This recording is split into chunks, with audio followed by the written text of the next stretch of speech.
it down and educates, informs, and explains useful caregiver strategies and techniques that 25 years of non-clinical family caregiving have taught him. You can listen or call in and be part of the show. 888-565-1470 to ask your questions. And now, here's David Levy. Good evening, Boca Raton, Florida, and the world. This is the Caregiver Reality Show. I'm your host, David Levy, gerontologist, here tonight with my co-host, Paul Vattiato. Hi, David. Hi, Paul.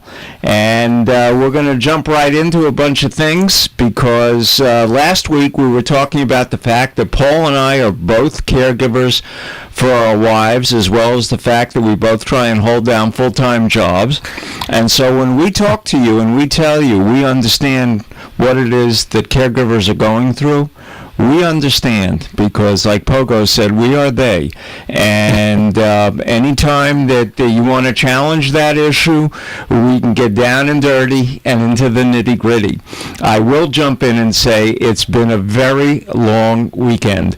Not only was I dealing with issues that my wife has, and we're going to touch on that in just a moment, as you are as well, Paul, but my uncle in Pennsylvania, who I've been giving everybody a little glimpse of here and there, had a brain bleed, and they now confirmed what I told them 6 months ago, that he has temporal frontal dementia. He's in a rehab facility. He's fighting like crazy. He can't stand up, and he doesn't know where he is, but he wants to go back to his room and in the ALF, assisted living facility, which isn't going to happen. And they're having a heck of a time with him. You know, he is a survivor of the Holocaust. And he migrated from Austria to Shanghai right after about 41. And just as Germany was invading Austria. And this is a man all his life who has been very strong-willed and determined.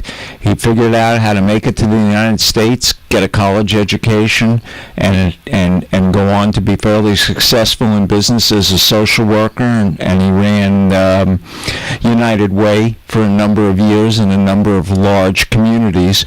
And he just won't go down for the count. I don't mean die, right? But even in spite of all of his infirmities, we are having a heck of a time trying to deal with it. And long-distance caregiving doesn't get any easier, even when you know, because I have expectations about what I want and how I want it done. So finally, Paul, what I did last week, and I told you, I got a hold of my friend Linda Woodward, who runs home care for Senior Bridge and for Humana around the country, and I said, I need a geriatric case manager in Philadelphia. Now, they didn't have the closest office they had was in Pittsburgh, which is a little ways away from Philadelphia.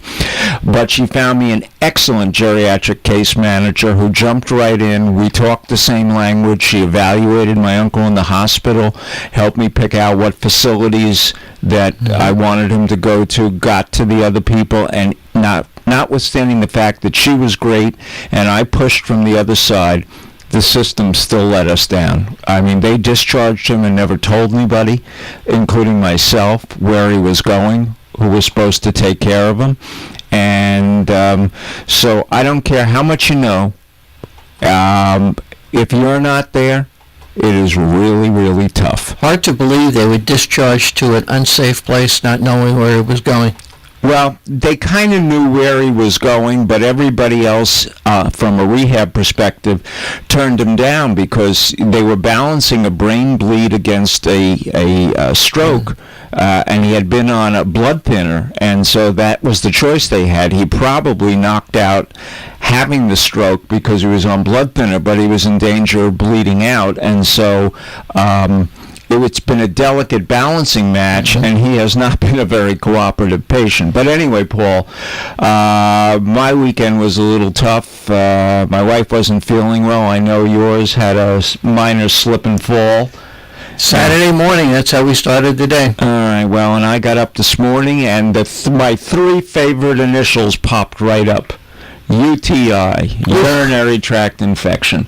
And we called the doctor, but she's been on so many meds for this over the last few years that it's very hard to find one that's going to work. But we'll be back there tomorrow. We have great faith in our urologist that we will find something in the medical kit that hopefully will make a difference. It's very tough because it's not just everybody's UTI.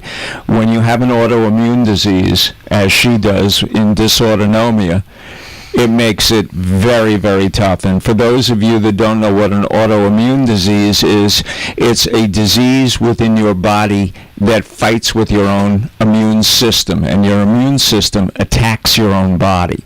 And it's very, very difficult to deal with things in a normal way when you don't have a healthy immune system. And Paul, I know that with your wife, we're dealing with something similar, not dysautonomia, but she's got an autoimmune disease. Why don't you touch on that a little bit? I sure will. And my wife was listening to our show last week. Yeah. And she said, it would probably be a service if you were more specific about what's going on with me, because there's so many of our listeners who either have or may know someone who's going through it. Right. Debbie was diagnosed with lupus, and it was Lupus. Lupus. Okay. Lupus. And the way that she was diagnosed was just very, very odd. She actually became aware of her symptoms from her hairdresser. She was going to get her hair done, and the hairdresser noticed that large clumps of hair were starting to pull out, and where that hair had been, there was scar tissue that was beginning to form. On her scalp? On her scalp. Wow. So the hairdresser had suggested, I have no idea what this is. It's not from what I've been doing. And I had suggested, well, we need to see a dermatologist and find out what's going on. Right. And we had a very good board-certified dermatologist, practiced a lot of years, looked at it. He says, I have a suspicion what this might be, but I'm not ready exactly to say. But let me take a biopsy just to make sure. And, right then and there, took a biopsy of that scar tissue. I mean, she left with it sewed up when she went home. Took a plug right out. Took a plug right out, and then had recommended a specific dermatologist in the University of Miami and said, let's go there and find out. Okay. And we went down to the University of Miami, good examination. He said, it really appears that this is a classic case of lupus. But to what kind and what degree, we're not sure. And his recommendation was to find a good rheumatologist and have them do the necessary blood work to find out exactly what's going on. Paul, do you know how many varieties of lupus there are? I don't know the exact number. There's one called cutaneous, which is more related to the skin, but the more severe one is systemic. Okay. And that was the one that ultimately we found out that Debbie had. Meanwhile, she was working full-time, as I had indicated last week. She was a charge nurse at a surgical center. She had a lot of responsibility. I mean, she had to make sure that as many as 30, 40, sometimes 50 patients got through, 5 doctors. She was in charge of all of the codes. When somebody went bad during a surgical procedure, she would... So she had a high-stress, high-visibility, heavy-duty job. On her feet running from the minute she got there at 6 a.m. to the minute she left at the end of the day. So she's, besides the symptoms of her hair, she was coming home and she was exhausted, dead on her feet. And shortly thereafter than that, it started with the muscle aches, the pain, and it became more and more difficult for her to get in and do her job. Right. And let me ask you this question. You're always husband. When Was it dawning on you yet that you might be converting also into a spousal caregiver? No idea. I mean, it was just perplexing. It was things that seemed to be coming out of nowhere. Right. And we really didn't know. And honestly, at that point, I never even really heard of the word lupus. No idea as to the implications of it.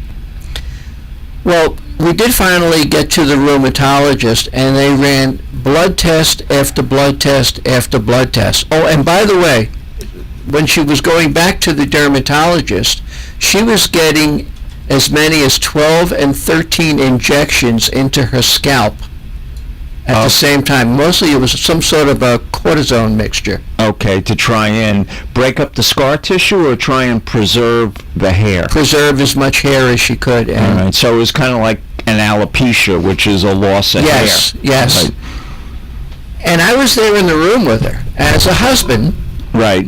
And I'm watching these injections, and to see the expression on her face as to how painful they actually were. And they were one after the other, after the other, after the other. And then it was to the rheumatologist and blood work done, and more blood work done, and more blood work done.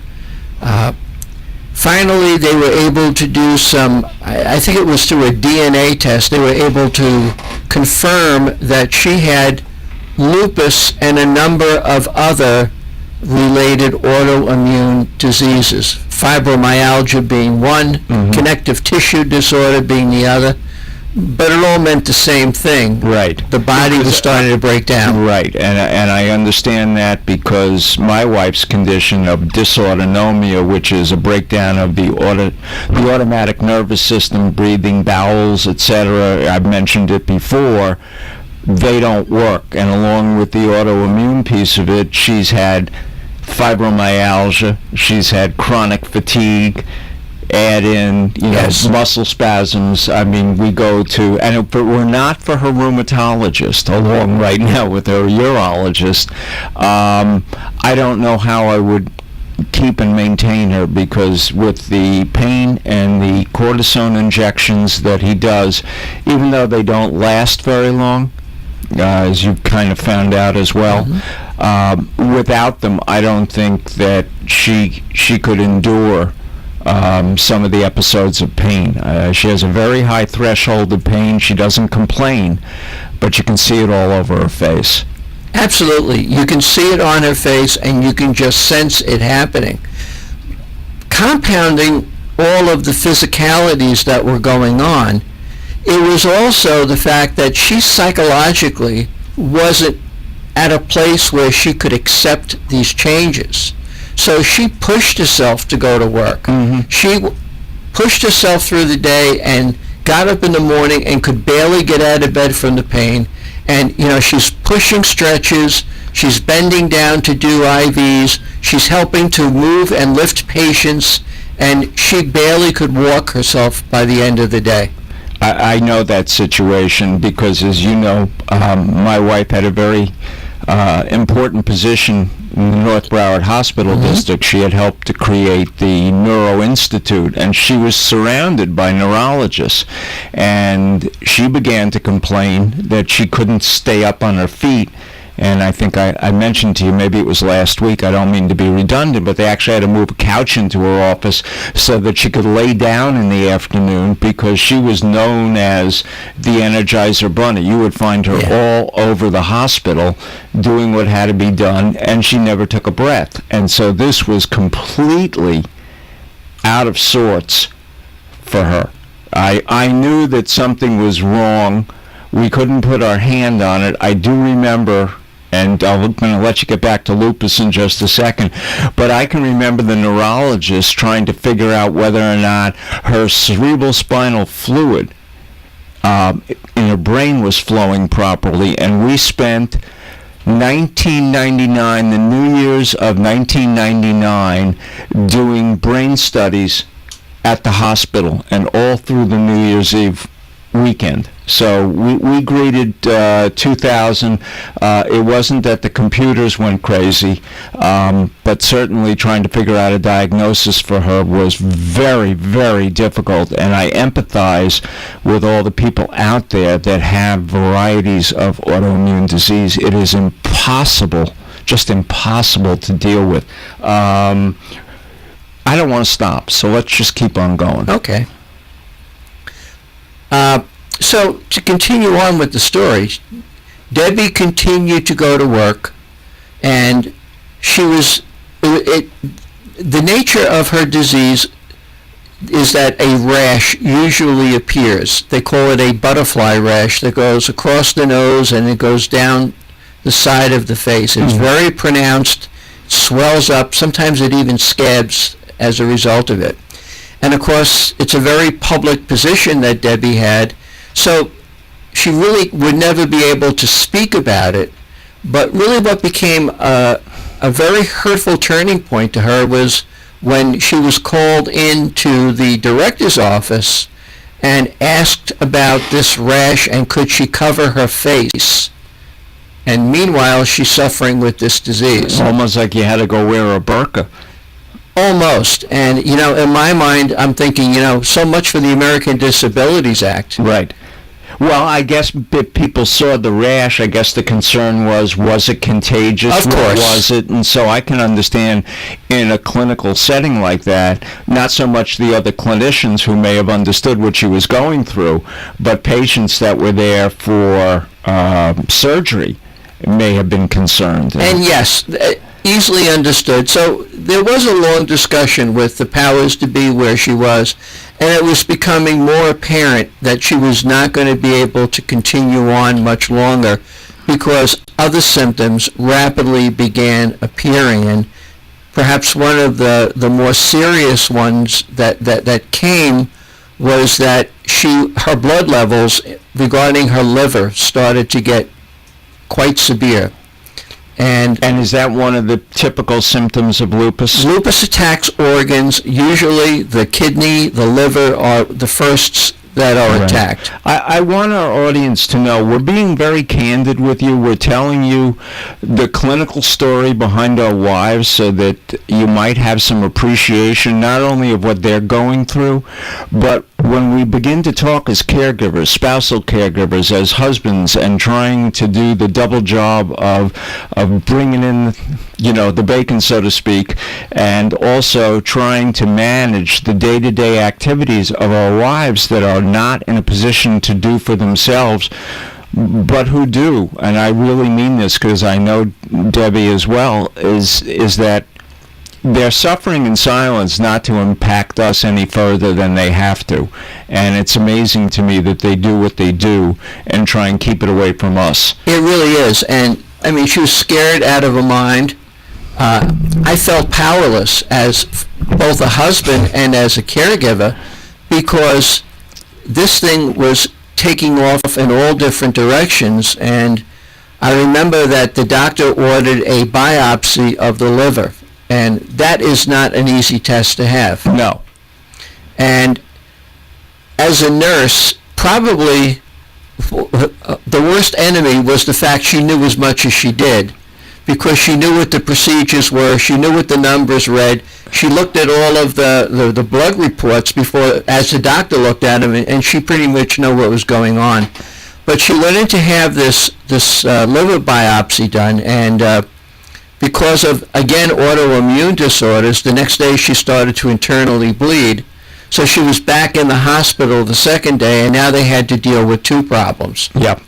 And I know, and for those of you that don't appreciate what it's like to be put on a table and have a biopsy needle, even though there's some radiographic ability to guide it, to have that needle go in and out of your liver, is a very significant medical procedure and not one to be taken lightly. They call it a punch, and they actually take out a small chunk from various parts of the liver to see the functionality of what it may be. And The results on that showed that she had lost a significant part of her liver function. And what is important to know about that is that the liver is what strains out most of the medications and purifies the system. Correct. And the nature of lupus is that you're on a lot of medication. Right, but your liver is not processing and eliminating it properly. Sure. So it's a snowball sort of going down a hill. And many of these procedures that she had, she would be under anesthesia. And I know we've spoken about that numerous times. Right. And then she was starting then to show some memory issues. Now, it could be from the lupus, it could have been from the anesthesia, it could have been from the medications, but subtle changes started to happen. I mean, she would reverse numbers, she would forget the names of ordinary objects, sometimes more so, sometimes less so. Again, as a husband and as a caregiver, it really became very frightening. So now it was a whole round of neuro visits to neurologists, tests, trying to evaluate what it was. There was a concern it might have been multiple sclerosis. Could have been a lot of things. Well, when you get into autoimmune disease, you don't know. You can break off into so many categories. You can have Parkinson's, you can have MS, you can have a whole range of diseases, and similar set of circumstances, just so that we can kind of run this a little bit in parallel.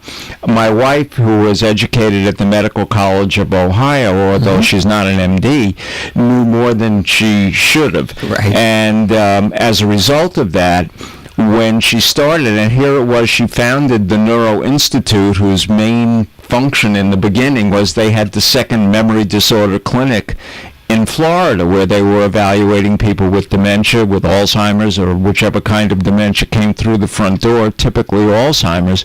But one of the characteristics of what her complications are is something that they call brain fog, which is a little bit different than classic dementia. If you were to take a picture of her brain, you wouldn't find necessarily, well, maybe by now you might, only because it's slowly age-related, but, and honey, if you're listening, I'm not calling you old. But it was causing confusion, and it was very scary, and it was along about, I guess it must have been about 2002, 2003, after we'd been looking and looking. As I told you, we went back to the Medical College of Ohio and found one of the few doctors in the country, Blair Grubb, who was a cardiologist, who figured out exactly what it was that she had. But even though we diagnosed it, he was quick to say that it typically occurs in children and young adults.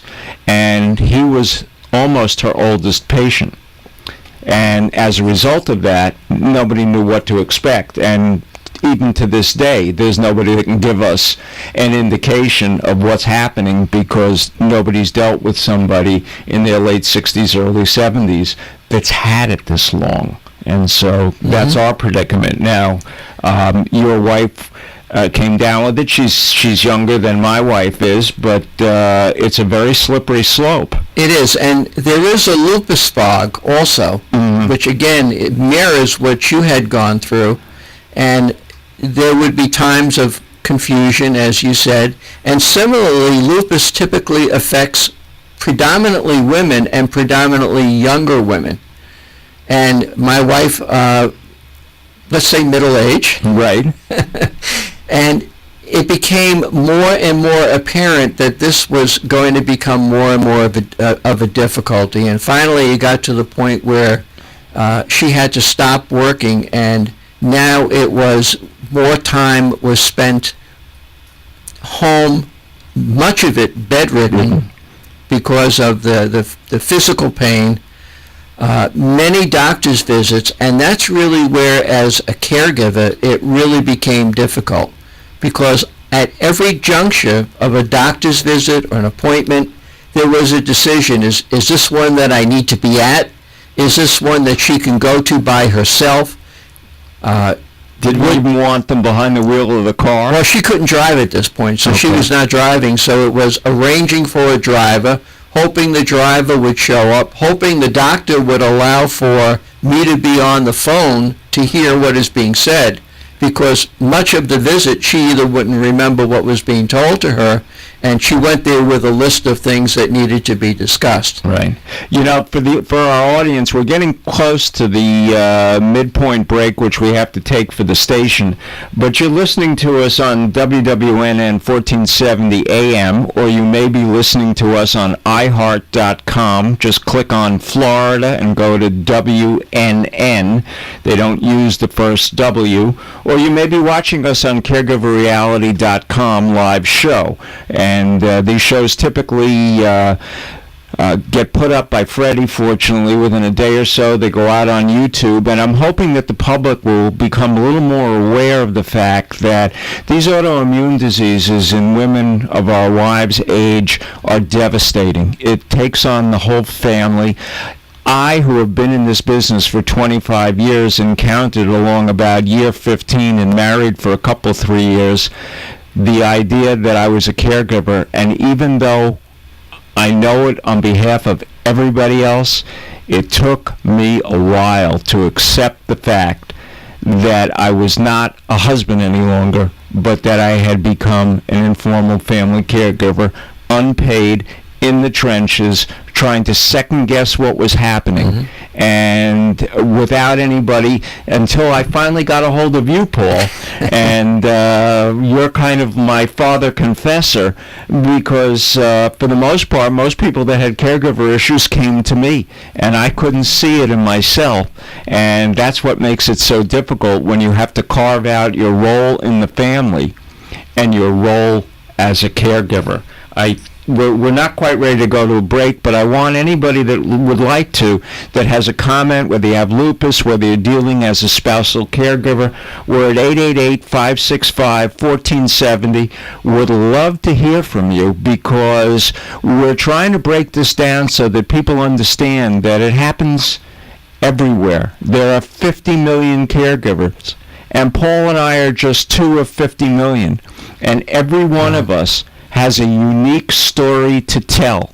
And while we sound an awful lot alike about autoimmune and high job positions and how to stop and all the rest of that, we're not quite the same story. And so we go back and forth, but yet we have a great respect for what it is that both of us are doing. And this is what we're trying to bring to our audience, I believe, Paul. The fact that being a caregiver is not a walk in the park. Being a long-distance caregiver, I can tell you this last month, is not easy. Being a caregiver, period, takes a lot of dedication, a lot of work, and a lot of caring. And when I say that, I don't say that singularly, because I know how much you care about your wife. And to see them going through this at an age when, I mean, we're a couple of years older than you, but where we should really be thinking about retirement, and we're thinking more about what it is that we're going to be dealing with in terms of the medical profession, is not really a comfortable place. And it's not comfortable for me as a professional in the business, and it's not comfortable for me as a family caregiver, thinking that this is her lot in life and essentially mine as well. So it's 7. I think we'll go to a break, and we'd love to hear from you, 888-565-1470. And when we come back, we'll have a little bit more, but we've got another piece from Dr. David Hilfiker, and tonight he's got a big surprise for us. And so let's take it away to the break.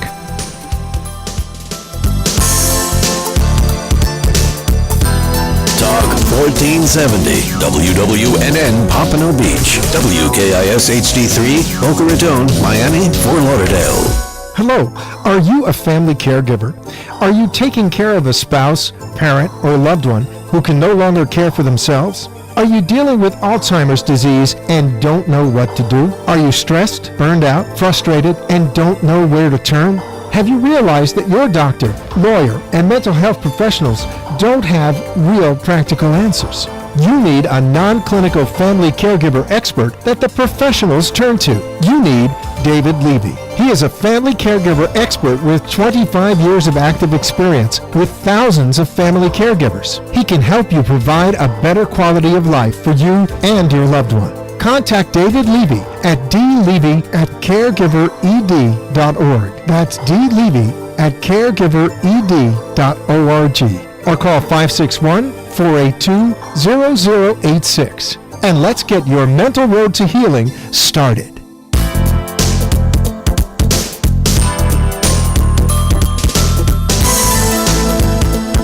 Okay, we're back, and Boca, America, and the world, you're hearing it like it really is. Paul and I are laying it out for you as spousal family caregivers. And by the way, starting next week, we're going to be on a half an hour earlier. We're going to be on from 6 to 7, and we hope that'll fit into your plans a little easier. We may catch some of you coming home from work.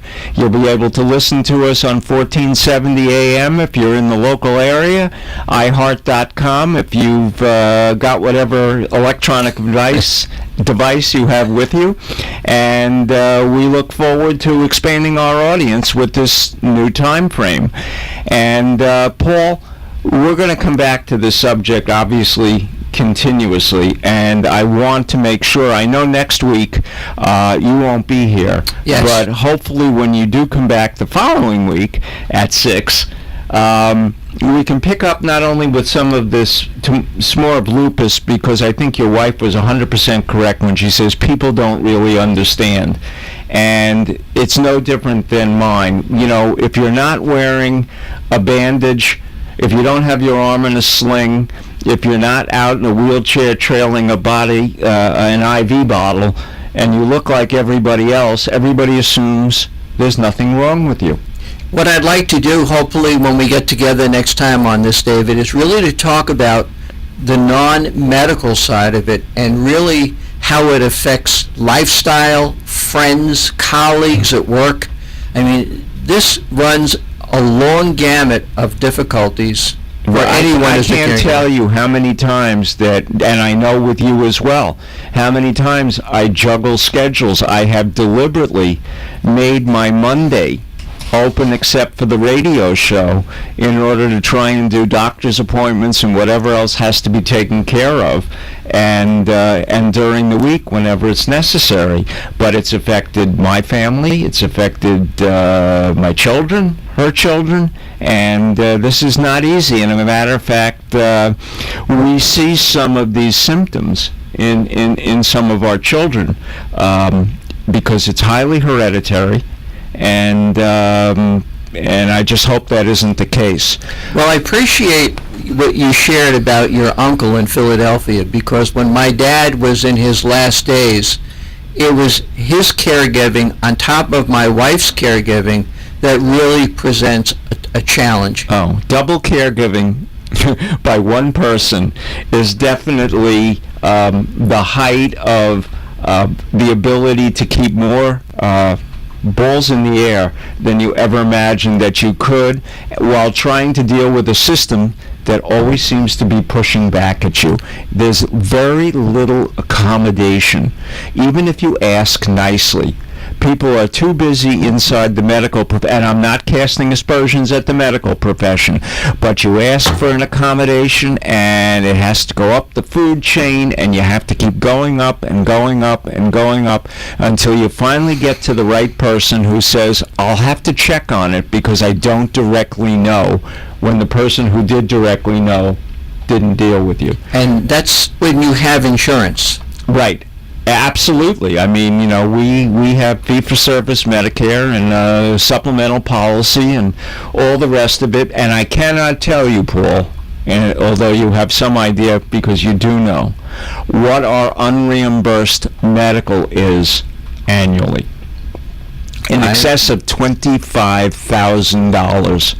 And that's even with insurance coverage. I understand. All right. And so, you know, it makes a big difference. Anyway, we're back to our good friend Dr. David Hilfiker, who had taken a few days off because he had gotten some news from the National Institute of Health, who he had gone to get the research and the testing done. Yes. Because he couldn't get the answers that he really wanted. As he's told us in the past, the doctors all said he had cognitive impairment, mild, and all the researchers said, no, you have Alzheimer's. So Here we go with today. He said, since my thorough neuropsychological evaluation for cognitive impairment in late August, I have been nervously awaiting the results, which had been delayed in part by the government shutdown. It affected everything, including the National Institute of Health.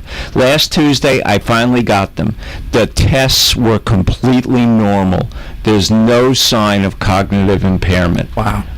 Now, that blew me away because we've heard the stories about the radio and all the trips to Virginia that he made to the prison with no recollection. The fact that he doesn't have cognitive impairment must be very, very confusing to him because of the symptoms that he does present with. And he says, this, of course, is wonderful news and should be great relief. I tend, however, to be a glass half-empty kind of guy, and I don't feel much relieved. I've traded a diagnosis, Alzheimer's disease, for a set of disturbing symptoms with no reasonable explanation. In case you've been reading these posts only occasionally, let me summarize. About 3 years ago, I started having symptoms of cognitive impairment, getting lost, inability to perform certain bookkeeping responsibility, increasingly poor memory, losing things constantly, and so on. All the things that we would normally expect to see with somebody with cognitive impairment advancing towards dementia. 2 years ago, I visited a neurologist who administered the usual cognitive testing, which revealed mild impairment.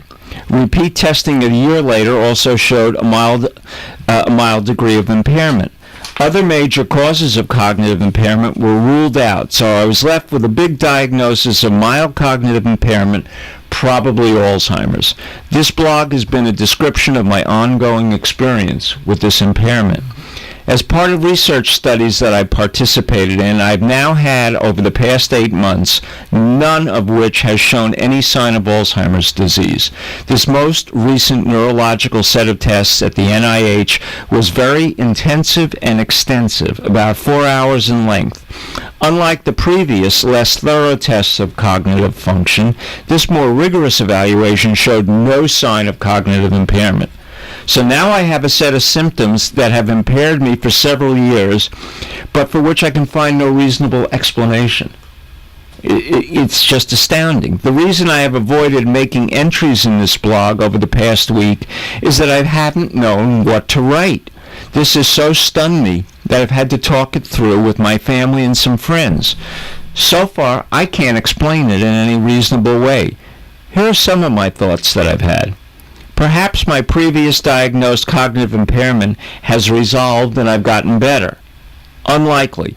My symptoms haven't gone away. Also, any cause of cognitive impairment of longer than 6 months that might improve with time, like a vitamin B12 deficiency, has been medically ruled out. These things just don't get better. And I'm going to the next page. Perhaps all the brain scans and the neuropsychological tests have been wrong. Unlikely. Any medical test, of course, can be normal even when the disease is present. In the case of tests, I've had this false negative rate is very roughly 10% for each. Mathematically, that means there is more than a 99.9% chance that at least one of the tests would be positive if I had Alzheimer's. Perhaps it's some other form of cognitive impairment. Unlikely. Not only have I been thoroughly evaluated to rule out the other reasonable causes, but the intense cognitive testing includes no sign of impairment for any reason. And then he goes on to say, perhaps I'm imagining it. Always a possibility, but people very close to me have also seen obvious evidence of impairment for several years, and no one, including a trained psychologist who knows me well, finds this possibility credible. I don't either. There are a number of other possibilities I'll explore in later posts, but for now, any explanation I've been able to come up with is highly improbable.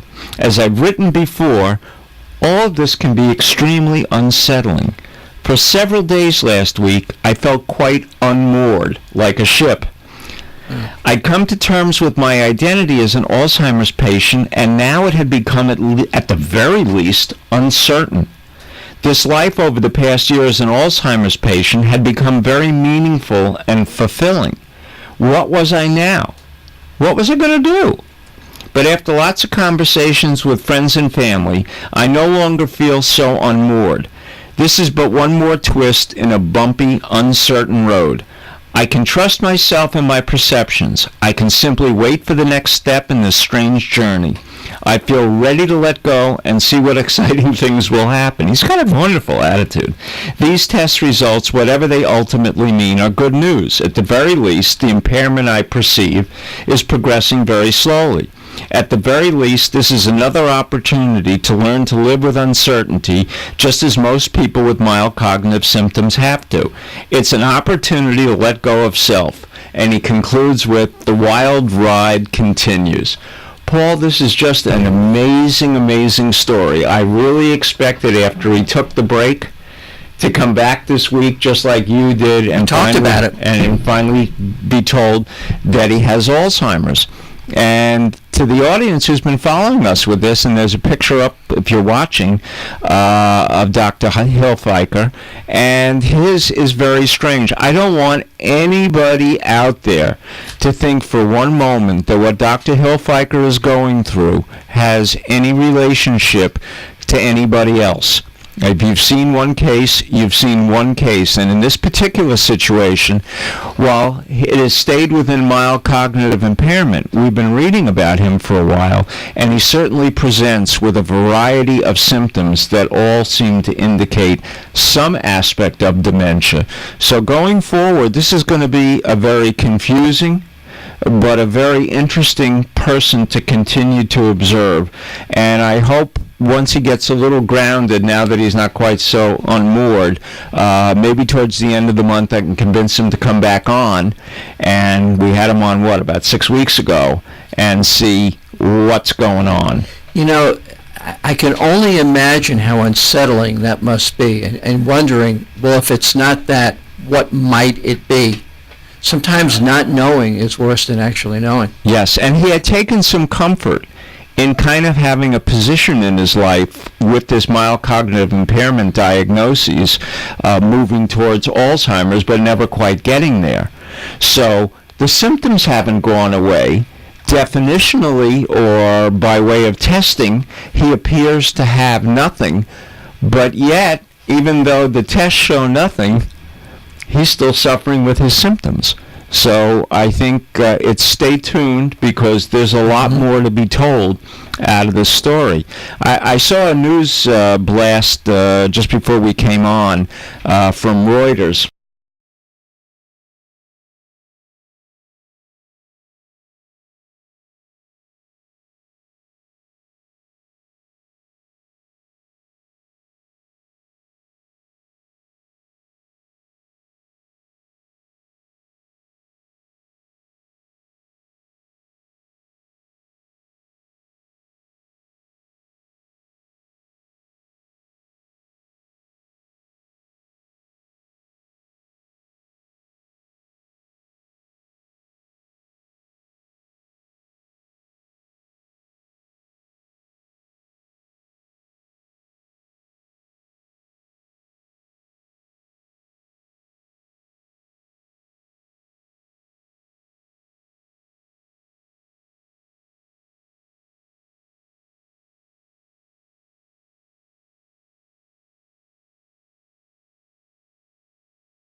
bite and not getting into the full report. Keep going. 'Cause In it's fact, some of the dramatic risks and breakthroughs you may hear about are not so impressive when you consider three common pitfalls in how medical news is reported and interpreted. First, an association between a possible risk factor and a disease is often mistakenly assumed to mean that the risk factor causes the disease. I think they go on to give a pretty good explanation in there of what that means in case that's a little bit confusing. It is. Relative risk, second point, that is your risk in relationship to the risk of others, is reported without mention of absolute risk. Right, and I think what they meant there was if everybody has a cold and you don't, the risk of taking a certain cold medicine and whatever the side effects may be just don't affect you. And so they don't talk about the absolute risk. They only talk about the risk related to the population at risk. And that can be very confusing at times, I believe. This last one, though, I think is striking. Preliminary research is assumed to be the last word. Yeah, that's my big complaint. The difference between association and cause. A study found an increased risk of breast cancer among women 65 with high bone density. If you only read the headline or briefly glanced at the article, it might appear that high bone density causes breast cancer, yet high bone density viewed as a good thing because it helps to avoid the complications of osteoporosis, a disorder of low bone density in which hip, wrist, and spine fractures may occur. Does this mean a woman should strive for high bone density, which may put her at risk for breast cancer, or should she accept low density and osteoporosis? Well, I don't think that there's even a comparison there. I think a woman should do the best she can, although we are dealing in this day and age, but we won't get into it tonight, with BRCA gene, that a lot of younger women, on determination that they have it and the likelihood of getting breast cancer, but there's a direct association there. And so when they elect at 30 and 35 to have a double mastectomy, they're doing it because the risk of having that gene and potentially having breast cancer is a lot different than having a bone density relationship. I think Angelina Jolie and the actions that she had taken clearly demonstrate that this is on the mind of many women. Absolutely. I think this, and this is why we see so many pink things abounding, because it is on everybody's mind. Continuing on, a more complete reading of the story sorts this out. Bone density is not a cause of breast cancer, but it is an indirect measure of levels of hormones such as testosterone and estrogen that have been linked to both bone density and breast cancer. The real news of this report is that higher bone density is associated with increased risk of breast cancer, and is in quotations, and may help predict its development, unquote, end quotation, not that high bone density will cause breast cancer. All right. Well, there's a big difference between an association and a direct causal link. All right, and there's nothing that says high bone density causes breast cancer. But when you read the headline, sure, that's exactly what people jump to. It's just like the cures in Alzheimer's and the breakthroughs and the fact that caregivers live longer. And then we go and we look and we see that when we dive into the reporting, it doesn't say what the headline says. Well, hope springs eternal. Well, we always hope that we're going to find a good one. Yeah. But this seems to leave a little bit. I think there's one more piece in there, Paul. Okay. If you consider the near panic over a medication last year. Many news outlets reported a dramatic increase in the risk of stroke among patients taking this medication, which was an ingredient in many over-the-counter medications. A person using it for an over-the-counter usage may triple her risk of stroke. The risk was even higher if she took PPA in the form of an appetite suppressant. Although it sounds bad, realize that this is a relative risk, one risk, that of women taking PPA compared with another, that of women not taking PPA. Right, and that was what we were talking about before. If you're on a cold medication or whatever that happened to have been, that also is a product in many other things. If you're not taking it, there's no risk. And if it is, whatever that related risk is to stroke does not affect everybody, because not everybody, A, is taking that medication, has a cold, or gets a stroke. But yet, when you read the headline that XYZ med causes stroke, and all of a sudden everybody says, I can't take it, I'm going off of it, they call their doctor, and he's not really sure, so what does he say? Hey, if there's even an association, don't take it. So, America, this is a problem we're all going to be dealing with moving forward.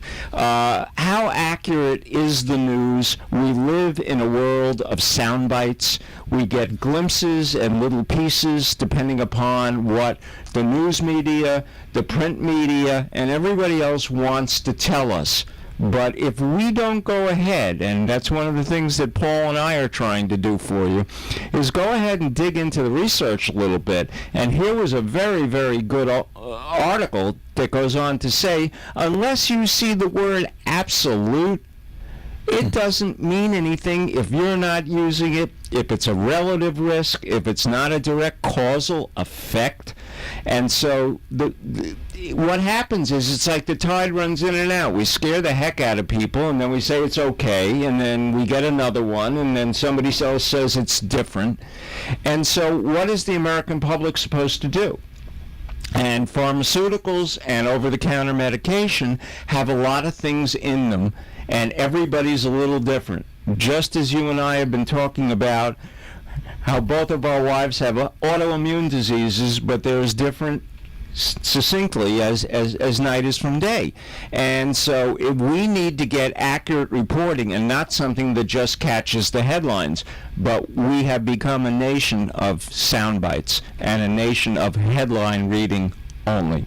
And I think that going forward in the future, as we come across articles like caregiving increases longevity, we're going to be quick to dive into it and see that it was very, very unrelated, not absolute, and was an extrapolation of some of the study that had nothing to do really with the subject that was being discussed.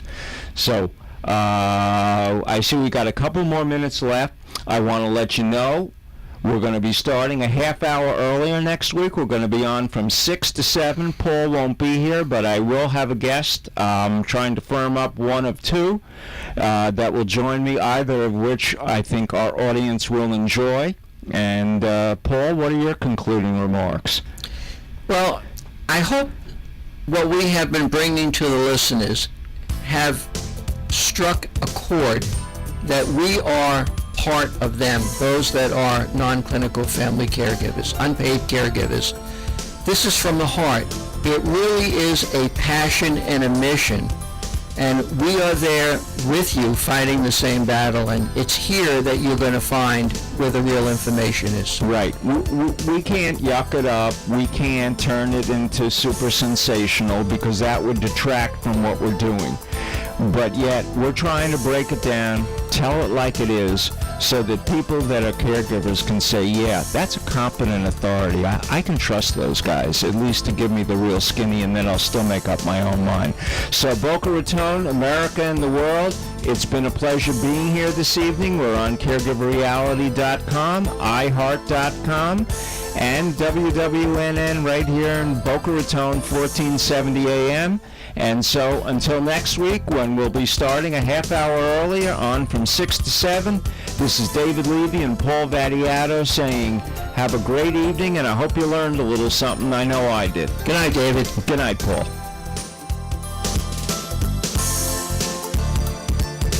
You have been listening and watching David Levy, gerontologist and non-clinical family caregiving expert. Visit our website, at caregiverreality.com and hear and see unscripted family caregiver support groups discussing all of the questions that you have wanted to ask but didn't know where to turn. Tune in again next time for more updates and special guests who bring their caregiving experience to you so that you can deal with your problems and hear how family caregiving is affecting fellow Americans just like you. The opinions expressed on the preceding sponsored